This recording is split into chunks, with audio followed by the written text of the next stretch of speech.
Double murder property को लेकर बेटे ने किया अपने ही बाप और मामू का कर दिया मर्डर। जी हां नाजरीन, खबर है सैबराबाद कमिश्नरेट के इलाके मलारदीवापल्ली पुलिस स्टेशन हुदूद के इलाके बापू रेड्डी नगर से, जहां पर एक गंजेटी बेटे ने अपने ही बाप का कत्ल कर दिया और बीच बचाव में आए मामू को भी मौत के घाट उतार दिया। जैसा कि इस बात की इत्तला मलारदीवापल्ली पुलिस को मिलते ही मलारदीवापल्ली पुलिस ने मुकाम में वारदात पहुंचकर एक केस दर्ज करते हुए डेड बॉडी को पोस्टमार्टम के लिए मुर्दा खाना मुंतकिल कर दिया गया।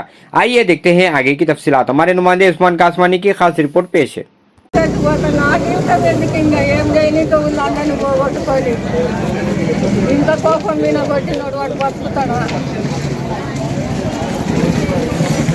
ఎట్ట ఉండేది ఏం తెలుస్తుంది దవాఖానలో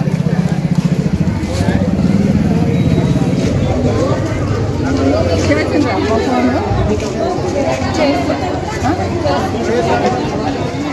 ఫోన్ నీళ్ళే పెట్టిపోయింది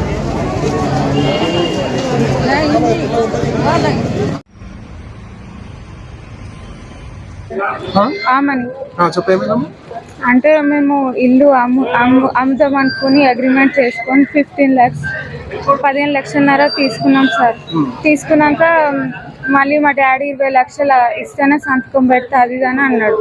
అంటే అమ్మ అన్నది నేను వాళ్ళకి కాలేలు మొక్కి లోన్ పెట్టి తెచ్చిస్తా, అది దాని పిల్లల జీవితాలు ఆగమవుతుంది కదా అది అని అన్నారు సార్.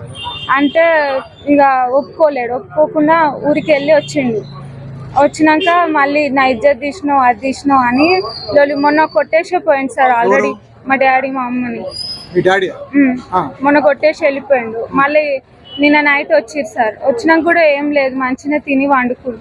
పొద్దున ఇక బయటకు వేసి వచ్చిండు. వచ్చి ఇంట్లో లొల్లి అయింది. అమ్మ మీద చేయలేసరికి కొట్టిండు తమ్ముడు సార్ రాకేష్. ఏం పని చేస్తాడు? డ్రైవింగ్ చేస్తుండే సార్. రాకేష్ మీ నాన్నపై ఎందుకు దాడి చేసిండు? అమ్మని కొడుతున్నావు చేస్తున్నావు అని కోపంలో సార్. ఆ పనికి ట్రై చేస్తే ఆగలేడు సార్. బయటకు తీసుకొని వచ్చి రాళ్ళతో కొట్టింది సార్. ఊకే తల్లిని తండ్రి కొడుతున్నాడు అని చెప్పేసి కొడుకు సార్ అట్లా అమ్మని ఎందుకు కొడుతున్నావు అని అమ్మ అంటుంది కదా. అందరు మాట్లాడి ఇది చేస్తా నేను దండం పెట్టి మా డాడీ అడిగింది. 20 లక్షలు ఇవ్వమని చెప్పేసి అడిగింది సార్. అన్న ఏం అడగదు సార్. సరే అనేసి మళ్ళీ మాకు ఇంట్లో పరిస్థితి బాగాలేక మేము క్యాన్సిల్ చేసుకున్నాం సార్. చేసుకొని నా ఇజ్జత్ తీసినావు అది చేసినావు అని, ఎప్పుడు నువ్వు ఇట్లా చేస్తావు అది అని అమ్మని మొన్న కొట్టిపోయింది. లేకుండే సార్ ఆయన ఇంట్లో. ఈరోజు ఆయనకి కొంచెం కడుపున వస్తుంది అనేసి ఇంట్లో ఉన్నాడు. ఉండేసరికి చేయలేకపోయేసరికి ఎప్పుడు నువ్వు ఇట్లా మా అమ్మని కొట్టుతావు చేస్తావు చంపుతా అది అని బెదిరించేసరికి వాడు చేసుకుంది సార్. చేసుకొని ట్రాన్స్పోర్ట్ లో చేస్తారు సార్. వీడికి తెచ్చి కొట్టింది సార్. అదే నెత్తి వాళ్ళ కొట్టింది సార్. అంతే సార్. అమ్మ ఆడికి ఆపి రాళ్ళు తీసుకొని అక్కడ వేసింది సార్. ఆగలే. నేనేమో అతను దొబ్బుకొని అక్కడి వరకు పోయినా. రాడు ఎక్కడ వేసింది తెలియదు. మామ మా అత్తయ్య లేపడానికి వస్తే మేము అక్కడ ఆపితే ఆగింది అనుకున్నా సార్. వెనకతలు వచ్చి కొట్టిండు మా మామని సార్. అంటే మీ మామని మీ నాన్ననే డబ్బులు అడిగిండు. ఏం చేస్తాడని చెప్పేసి అడగారు కదా.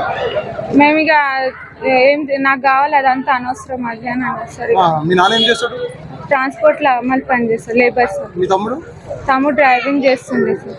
అంటే మీ అమ్మను కొట్టినందుకే కోపం సార్. మీ తమ్ముడు ఏమి డబ్బులు అడిగాడు? మీ అమ్మ ఏం చేస్తుంది?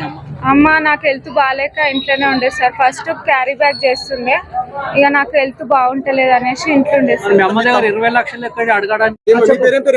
నా పేరు రామలక్ష్మమ్మ. నాకు ఏం తెలియదు. నేను కంపెనీకి పోతుండ అంతే. నాకు ఏ విషయం తెలియదు.